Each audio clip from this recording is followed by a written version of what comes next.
संत श्रेष्ठ संत तुकाराम महाराज यांच्या अभंग विचारांची खरी आचरणातून सेवा करणारे खानदेशातील प्रसिद्ध कीर्तनकार हरिभक्त परायण श्री आधार विठ्ठोबा कुमावत महाराज पारोळा जिल्हा जळगाव हे आजच्या काळातील एक आदर्श भक्तिमूर्ती म्हणून ओळखले जातात।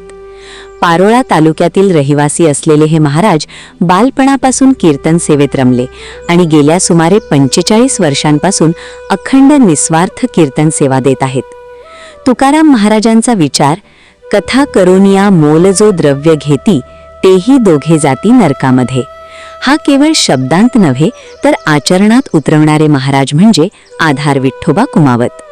त्यांनी आजपर्यंत ज्या ज्या ठिकाणी कीर्तन केले त्या ठिकाणाहून 1 रुपयाही स्वीकारलेला नाही। कीर्तनासाठी जाण्या येण्याचा खर्चही ते स्वतःच करतात।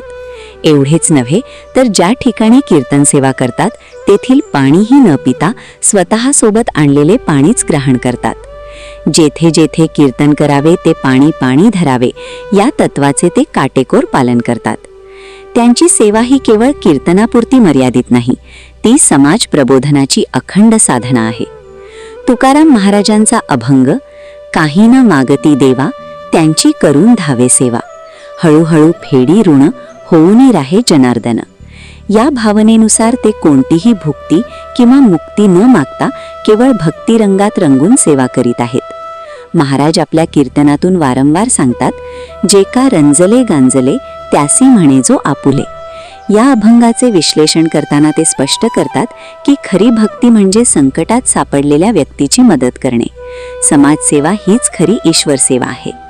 ते नेहमी सांगतात की भक्ती कशी करावी, किती करावी आणि कोणती करावी। त्यांच्या मते पहिली आणि सर्वोच्च भक्ती म्हणजे आईवडिलांची सेवा। जर देवाला प्रसन्न करायचे असेल तर आईवडिलांची मनापासून सेवा करा, असा त्यांचा ठाम संदेश असतो।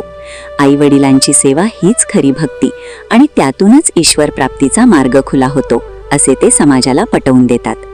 संत तुकाराम महाराजांच्या खऱ्या विचारधारेवर चालणारे, मोहमाया त्यागून निस्वार्थ कीर्तन सेवा करणारे, समाजाला सदाचार आणि सेवाभावाची शिकवण देणारे हरिभक्त परायण श्री आधार विठ्ठोबा कुमावत महाराज हे खऱ्या अर्थाने खानदेश रत्न म्हणून गौरवले जातात।